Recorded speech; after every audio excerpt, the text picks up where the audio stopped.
Good morning, guys, and welcome to Yakety Mac. It is a brand new day and hopefully a brand new mindset. Let me ask you a question. If you were to describe your fishing technique, your style, how would you describe it?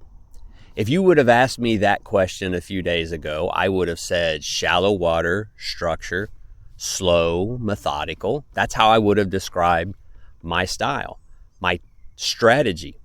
But in all honesty, as I give thought about it, my strategy is really cast and hope. I mean, sure, I'll cast into an area like all these lily pads here that look like they should be holding fish and hope that I find something there. But the reality of it is that more times than not, I don't find anything. And I'm going to tell you what started me thinking about this, guys, was last week I participated in my 8th tournament of the year. And once again, I was a non-factor. I caught these two fish, 11 1/4 and 12 inches, Texas rig style worm. I've been catching this all year long. 8 tournaments, it's what I've done. But I watched, and there's about 3 or 4 guys in the tournament. Every single tournament, they are a factor. Every single tournament, you can count on the fact that they're going to weigh in a limit. You can count on the fact that they're going to have bigger fish. And so we're not all just out casting and hoping in the same body of water. There is something that these guys know. There is something that these guys do that make them better than me. And guys, it's really got to come down to knowledge. It's got to come down to paying attention to your surroundings. It's not equipment. It's not better lures. It's not better rods and reels. It's better heads. And that's why these same 3 or 4 guys are competitive every single tournament. So that's what I'm out here to start doing now, is to start trying to understand if I do get a bite, if I do get a fish, under what conditions. I've been kind of watching the seagulls and some of the birds flying around here this morning to try to see where they are congregating. I'm trying to take in more information because, guys, at the end of the day, it's about the information that you have and how you use it. That's why 3 or 4 guys continually seem to do well in all these tournaments, is because they understand the information and they put themselves into a position in order to be effective. You make your own luck, they say, and I truly believe it. So hang with me today, guys, and see if we can learn something together. See if I can learn something. See if I can do a better job of fishing instead of hoping and casting.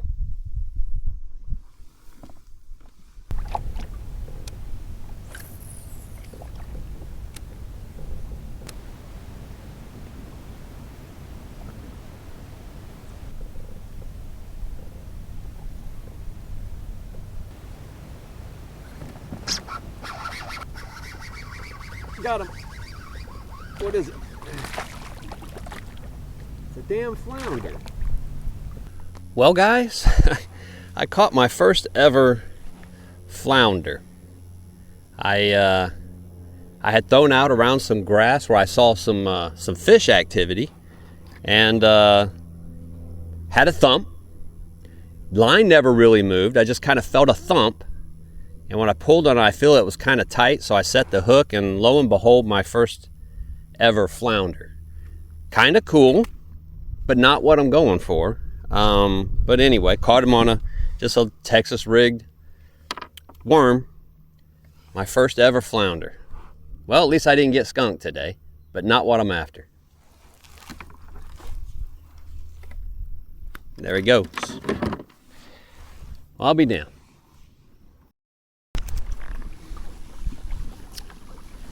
Guys, so catching that flounder was pretty cool, I guess, but I'm going to move spots, and I'm going to tell you why.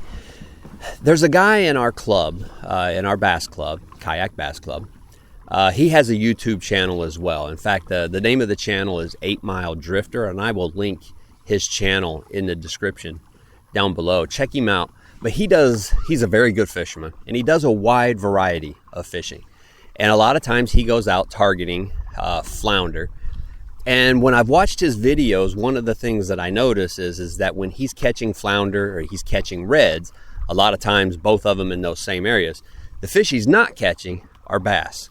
Every now and then he'll get a trout, but he's not catching bass. in those areas. He'll catch flounder, he'll catch red, he'll catch trout, no bass. So I don't know if that means that they don't inhabit the same sort of water or not. I honestly don't know. But I know I've watched enough of his videos to know I don't see him catching bass when he's fishing for flounder. So I'm going to move spots and see if I can get myself out of this area of perhaps flounders and red and see if I can't locate some bass. Because at the end of the day, that's what I enjoy fishing for, is bass. So that's my philosophy, trying to get smarter instead of just turning around and continue to fish in that same spot. I'm going to go see if I can locate my target species.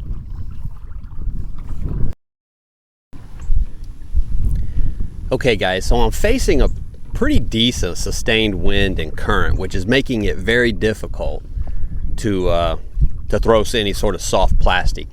So here's what I've noticed. I've noticed there's been some small fish jumping around, and I noticed there's been a lot of birds diving onto the water. So I'm wondering if bait fish are running, and maybe there's going to be some bass in the neighborhood. So I'm going to try throwing the swim bait here with an underspin to try to mimic maybe some fleeing bait fish.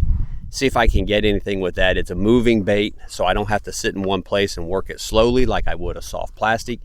It's just a little bit too much of a sustained wind and current for me to hold my position long enough to do that. So I'm going to try a moving bait here and see what happens. I know a lot of people would use something like a crankbait in this situation. There's a little chop on the water. There's just so much timber here. I'm just sure that I'll get hung up every 30 seconds, and that makes for a very frustrating day. So I'm going to try this weedless swim bait here with this underspin and see what I can bamboozle, y'all.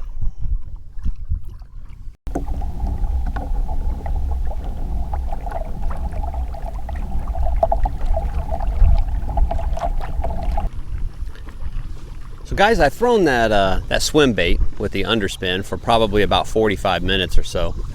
No luck on there. Was easier to throw than to try to fight the wind with some soft plastics. You know, I don't have a lot of confidence in a bait like that, and I know the only way to get confidence is to use something and catch something. You know, I've used that bait several times and have never caught anything except one stupid bowfin. And so it's hard to continue to throw it thinking maybe this cast, maybe this cast, maybe this cast, when I've never had any luck with it, to be honest with you. I've seen other people do it, and so that's why I keep trying. But again, I'm going to see if I can't maybe get out of this wind a little bit and go back to a soft plastic. And that's something, you know, I hate to use it as a crutch, but I've got confidence in it, and you know, it produces for me sometimes. And you know, so it's hard for me to throw something I don't have confidence in, and then when I do, I don't catch anything. Well, that just compounds the problem. So, anyway, you know, I can't help but think, you know, what would someone else do, you know, in this situation? You know, what would they throw? How would they approach this? How would they combat the wind? Right now, I'm going into the wind. Should I be going away from the wind? Kind of the way I'm working it is I'm going into the wind and then try to bring the bait back with the wind and current.